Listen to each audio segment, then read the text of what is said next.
Hello, and welcome to this edition of the Weekly Dose, Challenge Your Perspective. This is Patrick Dyer in Washington, D.C. The nation must come first. Our nation must come first. We have to do something about addressing the moral decadence that has permeated in our society. When you look at Kenya right now,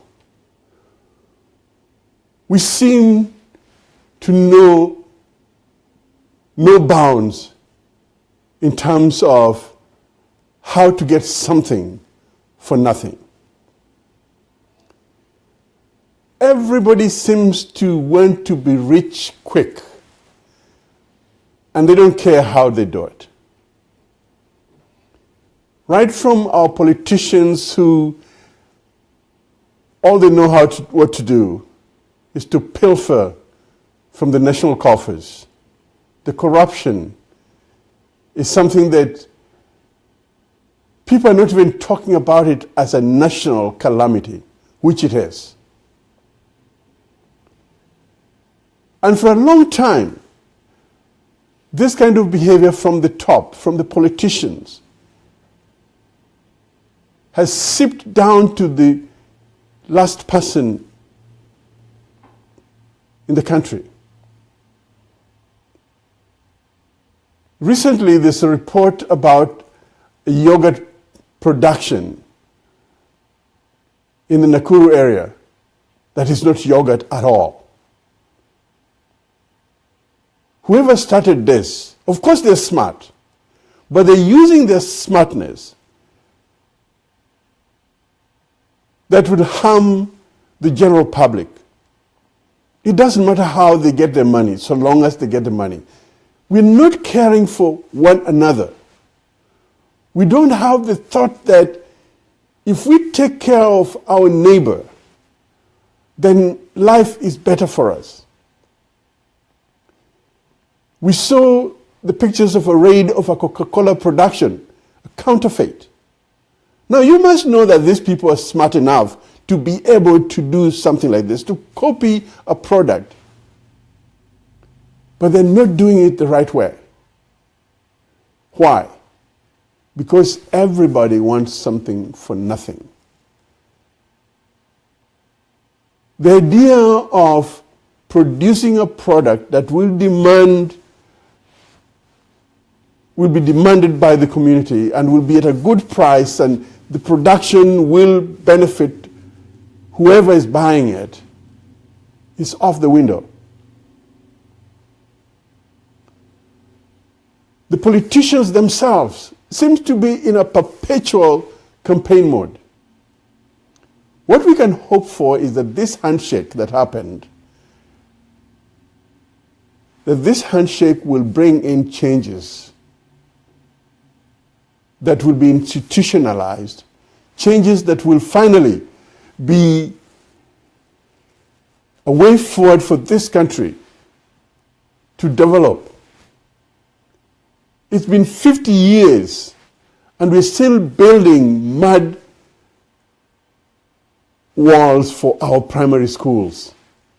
It's been 50 years since independence. And we still have the same roads in some places that were built during colonial time. And yet for 50 years, we have produced engineers in the country. And yet, what do we see? Bridges that were built during colonial time that still stand now, but time has overtaken them because of the congestion in places. For example, the Ahero Bridge, I just saw a picture where the floods are almost coming on top of the bridge.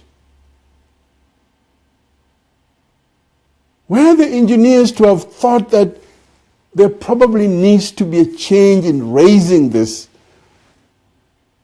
bridge to a height that would not be damaged by the floods?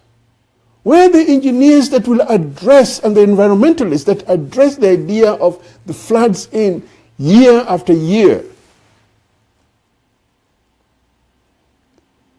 We get cases where the doctors that have been trained, we've been training doctors since independence.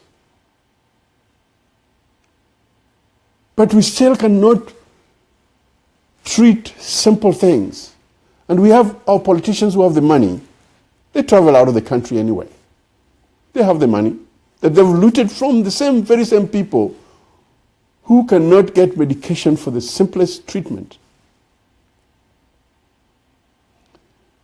The rot in the country is going to put everybody,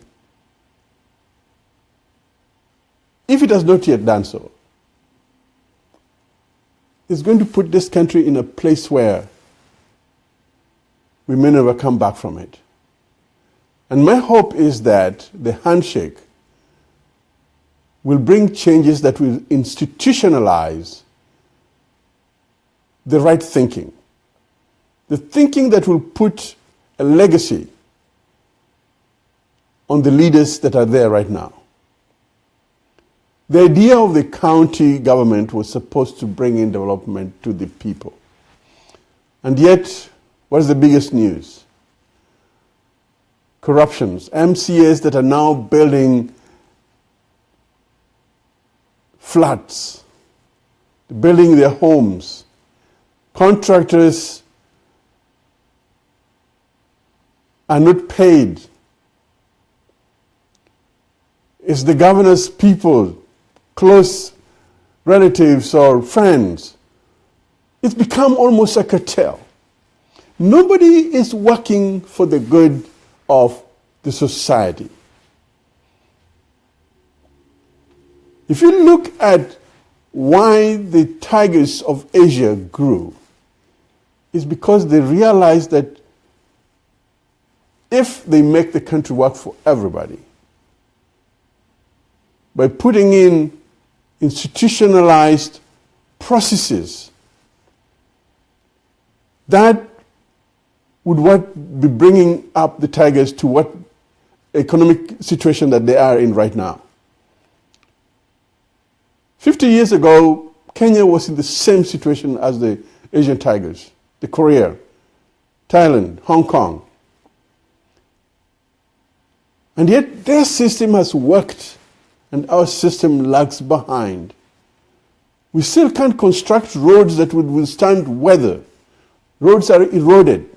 New roads that are not passable. Right now, road from Mombasa to Nairobi is not passable. Yet we have a government that what they can show for is the level of corruption. And the people have bought into it. I watched Mr. Manyora, talk about anybody who is a billionaire in Kenya, they must have stolen from the government. I think there's some truth to that. If somebody made a study, I'm sure, would find out that those that are rich have either been in government or have relatives in government.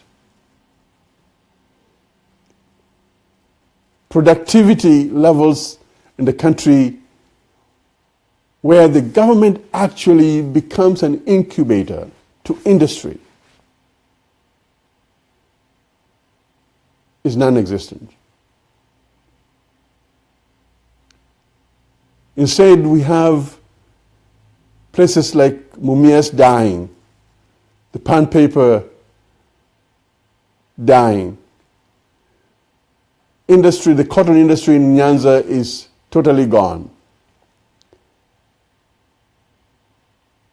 So where does the employment come from?